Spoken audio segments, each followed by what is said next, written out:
ব্যবস্থা অশান্তিতে ভরপুর, সমাজ ব্যবস্থা অশান্তিতে ভরপুর, রাজনৈতিক ব্যবস্থা সে তো আরো ভয়ঙ্কর। তো আমার বাপেরা, আল্লাহ রাব্বুল আলামিন তিনার হাবিবকে এই কারণে পাঠিয়েছেন যে ও আমার হাবিব, আমি আমার প্রত্যেকটা বান্দা বান্দিকে ভালোবাসি। আমি চাই না আমার বান্দা বান্দি জাহান্নামে চলে যাক। আমি চাই আমার প্রত্যেকটা বান্দা বান্দি যেন জান্নাতে যেতে পারে। আল্লাহ রাব্বুল আলামিন তিনার হাবিবকে পাঠালেন। আল্লাহর হাবিব বহু কষ্ট সহ্য করে, রাত দিন মেহনত করে সমাজকে এমন আদর্শ সমাজে পরিণত করতে পেরেছিলেন, বর্বর সমাজকে এমন একটা উন্নততর সমাজে পরিণত করতে পেরেছিলেন যেটা কিয়ামত পর্যন্ত আর ফিরে পাওয়া যাবে না। তো আমার বাপেরা, আমরা আলোচনা করব, বুঝতে পারবো যে আল্লাহর হাবিব কেমন সমাজ ব্যবস্থা পরিবর্তন করেছিলেন।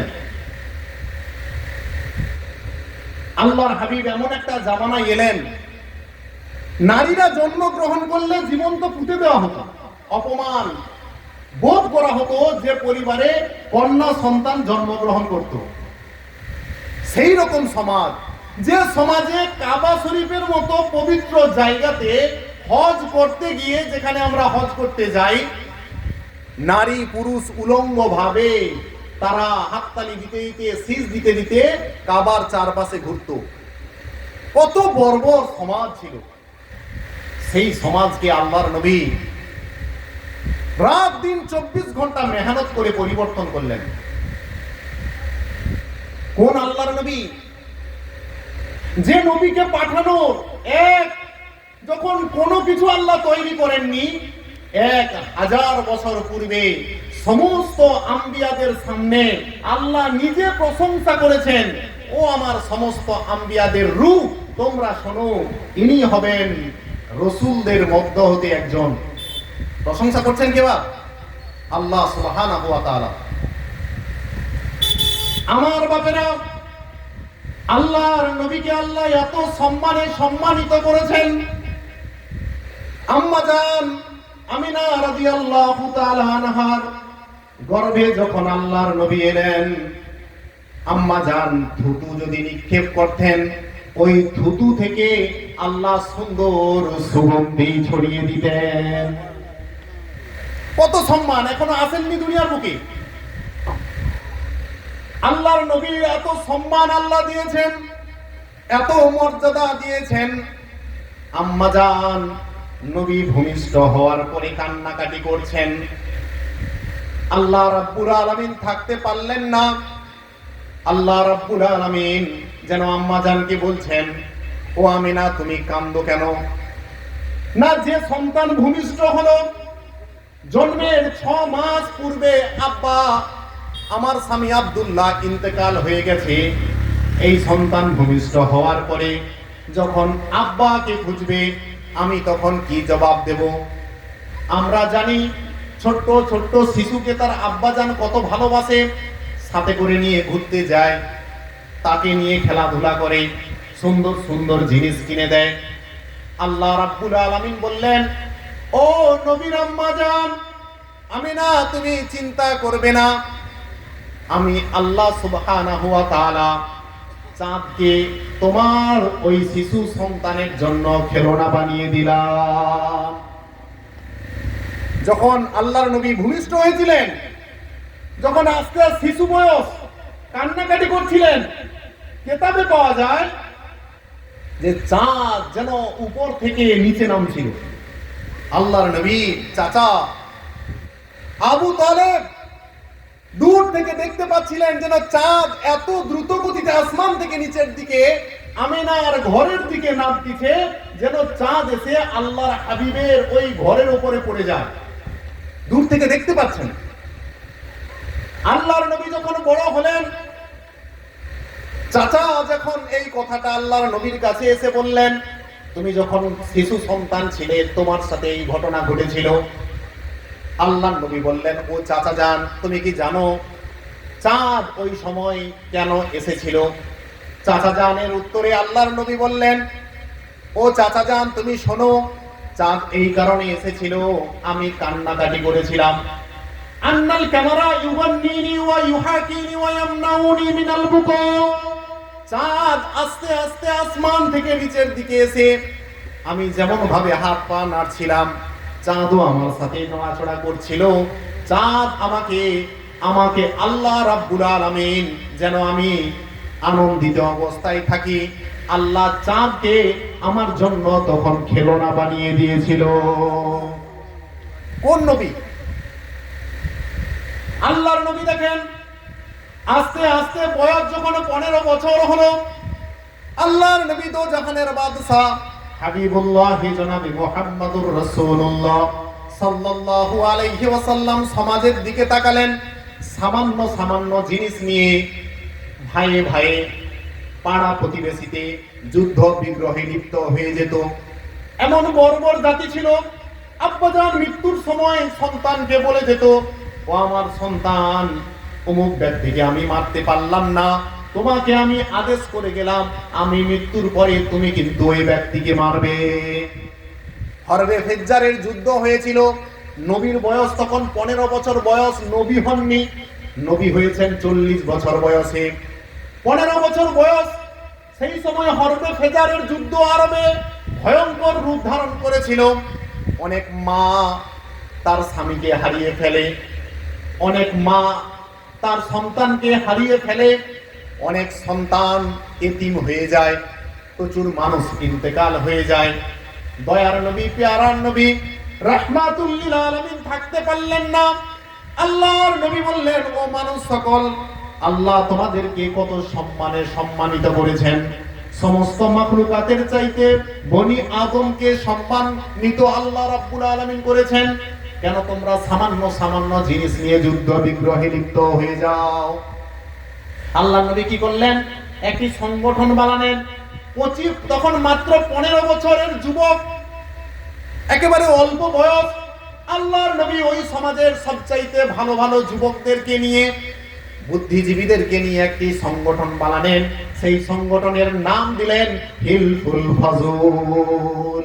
সংগঠনের নাম কি বাপ? হিলফুল ফাজুল, শান্তি সংঘ। ওই রকম আল্লাহর নবীর অনুসরণ করে আমাদের আজকের জলসা কমিটির ভাইয়েরা ছোট সংগঠন তারা করেছে। আমার বাড়িতে নিমন্ত্রণ দিতে গিয়েছিলেন জলসার জন্য আমাদের কাকা রেজাউল সাহেব এবং করিবুল। আমি দেখে খুব খুশি হলাম যে যাক, তোমাদের ভেতরে এই যে মেল মোহাব্বত তৈরি হয়েছে, এই যে ইউনিটি তোমরা তৈরি করেছো, এই যে যুবক ভাইয়েরা এগিয়ে এসেছো সমাজকে পরিবর্তন করার জন্য, তোমাদের গ্রুপে যারা এই কমিটিতে আছে, আমি খুব খুশি হলাম। এটা একটা শূন্য জিন্দা হলো। সত্যি আমাদের সংগঠনের মূল উদ্দেশ্য হবে আমার সংগঠন দিয়ে সমাজকে একটি আদর্শ সমাজে পরিণত করা, যেটা আল্লাহর হাবিব করে গেছেন। সিরাতুন নবী থেকে এটাই আমরা শিখবো আজকের এই মহতি এই মাহফিল থেকে। আল্লাহর নবীর সংগঠনের উদ্দেশ্য ছিল নারীদেরকে অধিকার দিতে হবে। আজকে যারা ইসলাম ধর্মের বিরোধিতা করে, তারা বলে মুসলিমরা নাকি নারীদেরকে বদ্ধ ঘরে রাখার তাদের একটা প্রবণতা। মিথ্যে কথা। সমাজে যদি সর্বপ্রথম মহিলাদেরকে অধিকার কেউ দেয়, তিনি আর কেউ নয়, আমার আপনার নবী জনাবে মুহাম্মদুর রাসূলুল্লাহ। সকলে বলেন সাল্লাল্লাহু আলাইহি ওয়াসাল্লাম। আল্লাহর নবী আস্তে আস্তে দেখলেন যেই পরিবারে কন্যা সন্তান জন্মগ্রহণ করে, ওই পরিবারের গার্ডিয়ানগণ কন্যা সন্তানকে মাটি খুঁড়ে জীবন্ত পুঁতে দেয়। আল্লাহর নবী প্রতিবাদ করলেন, ও সমস্ত মানুষেরা, তোমরা কেমন ভাবে এত নিষ্ঠুর হতে পারো? আল্লাহ সুবহানাহু ওয়া তাআলা যাকে চান পুত্র সন্তান দান করেন, যাকে চান কন্যা সন্তান দান করেন। কন্যা আবার আল্লাহ পুত্র কন্যা দুটো যাকে চান দান করেন। আল্লাহ নবী ঘোষণা করলেন, আমিও কন্যা সন্তানের পিতা। যে বা যারা দুটো কন্যা সন্তান আল্লাহ যাদেরকে দান করবেন, দুটো বা তিনটে, এবং তাকে সুন্দরভাবে আদর্শ শিক্ষা দিয়ে বড় করে তুলবে, আমি নবী ঘোষণা করে দিলাম আমার সাথে সে জান্নাতে থাকবে। সম্মান কে দিল বাপ? সতী দেওয়া কথা শুনেছেন? জীবন্ত স্বামীর চিতাতে, জীবন্ত ওই স্বামীর চিতাতে জীবন্ত তার স্ত্রীকে জ্বালিয়ে দেওয়া হতো। সতী দেওয়া কথা আমাদের ভারতবর্ষে ছিল, আমাদের ভারতবর্ষে ছিল। কিন্তু আল্লাহর নবী দেখেন, আজ থেকে ১৫০০ বছর পূর্বে নারীদের সম্মান দিয়েছেন। ওই জীবন্ত স্ত্রী, ওই স্ত্রী পুরো জ্বলন্ত চিতায় স্বামীকে ফেলা হতো না কেন? পূর্ব জামানা থেকে সব সময় পুরুষদের মর্যাদা ছিল এবং সমাজে তারা সব সময় সমাজ পরিচালিত করেছে। আল্লাহ নবী এসে দেখলেন পুরুষদের তো বা মর্যাদা আছে, সমাজে নারীদের মর্যাদা নেই। আল্লাহ নবী নারীদের মর্যাদা দেওয়া শুরু করলেন। আপনি ইতিহাস দেখেন, নারীদেরকে আব্বাজান বা আম্মাজানের প্রপার্টি সম্পদ দেওয়া হতো না। আল্লাহ রাব্বুল আলামিন কোরআনে সূরা নিসাতে আয়াত দিলেন, আল্লাহ নবীকে বললেন আপনি প্রচার করুন, নারীদেরকেও সম্পদের ভাগ দিতেই হবে। ওয়ালিন নিসাই নাসিবুম মিম্মা তারাকাল ওয়ালিদাইনি ওয়াল আকরাবিন। আল্লাহ রাব্বুল আলামিন বললেন, ও আমার হাবিব, আপনি মানুষদেরকে বলেন তারা সন্তানকে যেমন ভাবে সম্পদ দান করে পুত্র সন্তানকে, অনুরূপ ভাবে যেন মহিলাদেরকেও তার গার্ডিয়ান, তার প্রপার্টি দান করে। কে এত অধিকার কে দিলেন? আল্লাহর নবী দিলেন। শুধু তাই নয়, আমার দিন দরদি মুসলমান ভাইরা, পর্দা নসিনা আমার আম্মা জানেরা, বিশেষ করে আপনাদেরকে আল্লাহ এত সম্মান দিয়েছেন, আল্লাহর হাবিব এত মর্যাদা দিয়েছেন, কল্পনা করতে পারবেন না। আপনাদের পায়ের কদমের নিচে আপনার সন্তান সন্ততির জান্নাত। আল্লাহর নবী দো জাহানের বাদশা হাবিবুল্লাহ জনাবে মুহাম্মদুর রাসূলুল্লাহ সাল্লাল্লাহু আলাইহি ওয়াসাল্লাম পরিষ্কার ভাবে ওই আয়ামে জাহিলিয়াতের যুগে আজ থেকে ১৫০০ বছর পূর্বে দ্ব্যর্থহীন কণ্ঠে ঘোষণা করে দিলেন, ও সমাজ ব্যবস্থা তোমরা শোনো, তোমার বাড়িতে ও সন্তান সন্ততি জান্নাত আছে। আল্লাহ নবী বললেন, আল জান্নাতু তাহাতা আকদামিল উম্মাহাত। ও আমার উম্মত উম্মতিরা ও সমাজের সমস্ত স্তরের মানুষেরা তোমরা শোনো, প্রত্যেকে সন্তান সন্ততির জন্য তার জান্নাত আছে তার মায়ের কদমের নিচে। আল জান্নাতু তাহাতা আকদামিল উম্মাহাত, সন্তান সন্ততির জান্নাত আছে মায়ের কদমের নিচে। রাত দিন ২৪ ঘন্টা আপনি আল্লাহর ইবাদত করছেন, নামাজ পড়ে কপাল কালো করে ফেলেছেন, হজ করেছেন, যাকাত দান করেন, কোরআন তেলাওয়াত করেন, কিন্তু পিতামাতার সাথে যদি সামান্য পরিমাণ দুর্ব্যবহার করেন, আল্লাহর কসম করে বলছি আপনার জান্নাতে যাওয়া কঠিন হয়ে যাবে। পিতা হচ্ছে, আল্লাহর নবী বলেছেন, পিতা হচ্ছে জান্নাতের দরজা। পিতার সাথে যদি আপনি দুর্ব্যবহার করেন, চাই পিতা যদি আপনাকে সমস্ত সম্পদ থেকে বঞ্চিত পর্যন্ত যদি করে, তারপরেও পিতার উপরে উঁচু গলায় কথা বলতে পারবেন না। এই অধিকার ইসলাম দান করেননি। পিতামাতার সম্মান দেখেন। আর আজকে আপনি বৃদ্ধাশ্রমে যান, সমস্ত এডুকেট, জেনারেল শিক্ষিত, এডুকেটেড, খুব ধনী সম্পদশালী ব্যক্তিদের দেখবেন, শহর এলাকায় যান, তাদের পিতামাতাকে বৃদ্ধাশ্রমে পুরো ভরপুর হয়ে গেছে, জায়গা নেই। ইসলাম কত সুন্দর জীবন ব্যবস্থা, বর্বর সমাজকে আল্লাহর নবী এসে সুন্দর একটা সমাজে পরিণত করেছেন। আর সেই ইসলামের উপরে এখন বিপক্ষ দলেরা তারা আঙুল তুলে। আমার বাপেরা, আল্লাহর নবী দেখলেন সেই জামানায় মদ পুরো বাড়িতে বাড়িতে, জ্বালা জ্বালা ভর্তি ভর্তি ভরপুর, প্রত্যেকটা বাড়িতে। আমরা যেরকম পানি খাই না, তারা ওই রকম ভাবে ছেলে মেয়ে বিবি বাচ্চা আব্বাজান আম্মাজান সবাই বসে মদ খেত, তারা মদকে কোনো মনেই করতো না। আল্লাহর নবী দেখলেন যে সমাজে এই মদ্যপান করার কারণে, নেশা জাতীয় দ্রব্য সেবন করার কারণে পুরো সমাজ ব্যবস্থা আস্তে আস্তে অন্ধকারাচ্ছন্ন হয়ে যাচ্ছে। হলদা দিয়ে আসার সময় এই আপনার পুজো বলেন যাই বলেন যে অনুষ্ঠান হচ্ছে, একবার দেখলাম মানুষ দাঁড়াতে পারেনি। আপনার কত ক্ষমতা, একজন মানুষ পুরো সমাজকে পরিবর্তন করার যদি সে সুষ্ঠু ভাবনা চিন্তা করে পারবে, কিন্তু আপনি এমন পরিমাণে ড্রিম করেছেন নিজে দাঁড়াতে পারেন না। আমার আপনার প্রত্যেকটা পরিবারে, অধিকাংশ পরিবারে এখন দেখেন সে মুসলিম, আগে তো নন মুসলিম ভাইরা খেত, এখন মুসলিম পরিবারেও পুরো মদ আম হয়ে যাচ্ছে। আমি সব জায়গায় বলি, সে আমার রিলেটিভ হোক আর যেই হোক, সমাজ ব্যবস্থা যদি আমরা পরিবর্তন না করার জন্য উদ্যোগ গ্রহণ যদি আমরা না করি, কিছুদিন পরে আমার যে ছোট ছোট ছেলে মেয়ে আস্তে আস্তে বড় হচ্ছে, একেবারে অন্ধকার সমাজে সে কিন্তু ঢুকে যাবে। আল্লাহর নবী চাইলেন যে এই সমাজ থেকে নেশা জাতীয় দ্রব্যকে নিষিদ্ধ করতে হবে। আল্লাহর নবী মদ্যপানকে নিষিদ্ধ করলেন।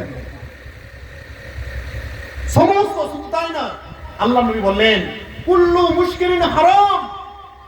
মদ শুধু না, প্রত্যেকটা নেশা জাতীয় দ্রব্য নিষিদ্ধ। কত সুন্দর দেখেন, ডাক্তারকে আপনি জিজ্ঞাসা করবেন নেশা খেলে কি আপনি একটা আমাকে সার্টিফিকেট দেন তো, নেশা জাতীয় দ্রব্য যদি আমি খাই, সে মদ হোক গাঁজা হোক, তারপরে এই যে আপনি গুটকা বলেন খৈনি বলেন তামাক জাতীয় দ্রব্য বলেন, বা একটু বলেন তো ডাক্তারবাবু খেলে শরীরের কি উপকার আছে? ডাক্তার অবশ্যই আপনাকে বলবেন কোনো দিন উপকার নেই। আজকে ডাক্তাররা বলছেন, কিন্তু ডাক্তারদের ডাক্তার আমার আপনার হাবিব সমাজ সংস্কারক জনাবে মুহাম্মদুর রাসূলুল্লাহ সাল্লাল্লাহু আলাইহি ওয়াসাল্লাম আজ থেকে ১৫০০ বছর পূর্বে জানিয়ে দিলেন কুল্লু মুশকিরুন হারাম, প্রত্যেকটা নেশা জাতীয় দ্রব্য নিষিদ্ধ। আজকে দেখবেন বিশেষ করে আমাদের নন মুসলিম ভাইদের যে পূজা হয় তাতে তো প্রচুর নেশা খায়, কিন্তু তার চাইতেও বেশি খায় দেখবেন ইলেকশনের আগের দিন বা ইলেকশনের কয়েকদিন আগে থেকে। ইলেকশনের আগের দিন আমরা অলিতে গলিতে গিয়েছিলাম, রাস্তাতে যেরকম ভাবে হাঁটি মদের পাউচ পড়ে আছে। আমার বাপেরা এইভাবে কারা খাচ্ছে? মুসলিম নন মুসলিম সবাই খাচ্ছে। আমি বলবো সবাই আমার ভাই, তাকে রক্ষা করার দায়িত্ব সুষ্ঠু বিবেক বুদ্ধি সম্পন্ন ব্যক্তিদের। আমাদেরকে বা পরিবর্তন হতেই হবে, নইলে আপনি যদি ভাবেন আরে ও খাচ্ছে তো আমার কি, কিন্তু না, আস্তে আস্তে যত ছড়াবে আপনার বাড়ি পর্যন্ত কিন্তু পৌঁছে যাবে। আল্লাহ নবী সেই জামানায় মদ্যপান সমস্ত নেশা জাতীয় দ্রব্য নিষিদ্ধ করলেন। তাই আমি অনুরোধ করব আজকের এই জলসা কমিটির যিনারা সদস্য, আরো সদস্য বাড়ান, আপনাদের কমিটি মজবুত করেন। এই এলাকায় মুসলিম হোক নন মুসলিম হোক, যিনারা নেশা জাতীয় দ্রব্যের সঙ্গে জড়িত হবে তাদেরকে ধরে কঠোর সাজার ব্যবস্থা করেন। সে আমার বাড়ির সন্তান হোক আর যেই হোক না কেন, আমরা তাতে অবশ্যই অংশগ্রহণ করব। হযরতে ওমরে ফারুক রাদিয়াল্লাহু তাআলা আনহু, আল্লাহর নবী যত সাহাবা আছেন সবচেয়ে জিনার আমলে ইসলাম গোটা বিশ্বে ছড়িয়েছে, যিনি যেই রাস্তা দিয়ে যেতেন শয়তানের যাওয়ার ক্ষমতা হতো না, যিনি জিনার ব্যাপারে আল্লাহর নবী স্বয়ং বলেছেন আমার পরে যদি কেউ নবী হতো তো ওমর হতো। কত মর্যাদাশালী সাহাবা, পৃথিবীতে থাকা অবস্থায় জান্নাতের সার্টিফিকেট পেয়েছেন।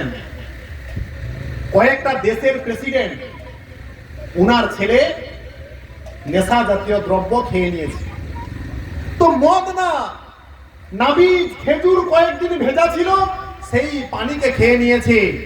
আজকে যদি আপনি রাত্রেবেলা শুকনো খেজুর ভেজান, কালকের খাবেন, দেহের জন্য উপকার, কিন্তু ওটা যদি কয়েকদিন ভিজিয়ে রাখেন তারপরে ওই পানি বন্ধ হয়ে যাবে, ওই পানি খেলে কিন্তু নেশা হয়ে যাবে। পান্তা ভাত কালকে খাবেন, দেহের জন্য উপকার, কিন্তু পান্তা ভাত কয়েকদিন আপনি ওই রকম পচা রেখে দেবেন, তাহলে ও তাড়ি হয়ে যাবে। আঙুর আপনি খেলে একবারে টাটকা আঙুর, শরীরের উপকার, কিন্তু ওই আঙুরকে আপনি কয়েকদিন রেখে দিলেন, পচে গেছে, কিছুদিন পরে খাবেন, ওই আঙুরের রস খেলে নেশা হয়ে যাবে। তো ওই রকম একটা জিনিস খেয়ে ফেলেছেন, একটু বাতলামি করেছি। ওমর রাদিয়াল্লাহু তাআলা আনহু বাদশা, ওমর রাদিয়াল্লাহু তাআলা বুঝতে পেরেছেন। ওমর রাদিয়াল্লাহু তাআলা নিজের ছেলেকে কোমরে দড়ি বেঁধে মসজিদের খুঁটির সাথে বেঁধে রেখেছে। বাদশার ছেলেকে বাদশা বেঁধেছেন। একটু ধ্যানের সাথে শোনেন, লোম আপনার দাঁড়িয়ে যাবে। আর বর্তমান সমাজ ব্যবস্থা দেখেন, ওমর রাদিয়াল্লাহু নামাজ পড়েছেন, সবাইকে মসজিদে নামাজের পরে বলছেন আজকের একটি বিচার ব্যবস্থা আছে, সবাই বসবেন। নামাজে যত ব্যক্তি গিয়েছিলেন সবার ওমর রাদিয়াল্লাহু তাআলা বাদশার ছেলেকে মসজিদের খুঁটির সাথে বাঁধা দেখে সবার চোখ বড় বড় হয়ে গেছে, যে কার ক্ষমতা, যিনি এমন প্রেসিডেন্ট, একটা দেশের না কয়েকটা দেশের প্রেসিডেন্ট, তার ছেলেকে মসজিদের খুঁটির সাথে বাঁধার সাহস কার আছে? ওমর রাদিয়াল্লাহু বললেন নামাজের পরে সবাই বসবেন, বিচার ব্যবস্থা আছে। নামাজের পরে পুরো এলাকাবাসী একবারে বাড়ি না গিয়ে দাঁড়িয়ে আছেন। ওমর রাদিয়াল্লাহু তাআলা আনহু বলছেন আমার ছেলে নেশা খেয়েছে। আল্লাহ নবী নেশা জাতীয় দ্রব্যকে নিষিদ্ধ করেছেন, আল্লাহ রাব্বুল আলামিনও নিষিদ্ধ করেছেন, আমি ওমর আমিও নিষিদ্ধ করেছি। আমার ছেলে কেন খাবে তার বিচার করতে হবে। তার বিচার ব্যবস্থা কি? ৮০টা কড়া বা ৮০টা বেত্রাঘাত তাকে মারতে হবে। জনসম্মুখে পুরো এলাকাবাসী, প্রেসিডেন্টের ছেলে মাঝখানে খুঁটির সাথে বাঁধা, পুরো এলাকাবাসী চারিদিকে ঘিরে আছে যে কি হয় দেখি। ওমর রাদিয়াল্লাহু তাআলা একজনকে আদেশ দিলেন যে তুমি মারো, ভয়ে কাঁপছে, কার ছেলেকে মারবো। আবার ওমরের আদেশ, মারা শুরু করলেন, শরীরে যা ক্ষমতা ছিল মারলেন। ওমর রাদিয়াল্লাহু তাআলা দূর থেকে বলছেন আর থাকতে পারছেন না, সামনে এলেন, যিনি মারছেন তাকে ধমক দিলেন, আরে এটা কি মার হচ্ছে না, তুমি তাকে আদেশ করছো, এত আস্তে আস্তে মার। ওই ব্যক্তি বললেন হে আমিরুল মুমিনিন, এর চেয়ে জোরে মারার আমার ক্ষমতা নেই, আমার শরীরে যা শক্তি তার প্রয়োগ করে আমি মারতেছি। ওমর রাদিয়াল্লাহু তাআলা কোন ওমর, যিনি যুদ্ধক্ষেত্রে গেলে 1000 জন মানুষকে মানুষ মনে করতেন না, একা 100। ওমর রাদিয়াল্লাহু কত ক্ষমতা, নিজে চাবুক নিলেন, মার শুরু করলেন। মারতে মারতে নিজের ছেলে বলছেন আব্বা আমি নেশা খাইনি, আব্বা আমাকে তুমি ক্ষমা করে দাও। ওমর বলে আল্লাহর আদেশের কাছে তুমি আমার ছেলে, এখন তার চাইতেও দামি আল্লাহর হুকুমকে বাস্তবায়িত করা, আল্লাহর নবীর হুকুমকে বাস্তবায়িত করা। তোমাকে যদি আমি ছেড়ে দেই তাহলে এটা না ইনসাফি হবে। তুমিও যেমন আমার কাছে যেই রকম একজন ব্যক্তি, সমাজের সমস্ত মানুষও আমার কাছে তেমন একজন ব্যক্তি।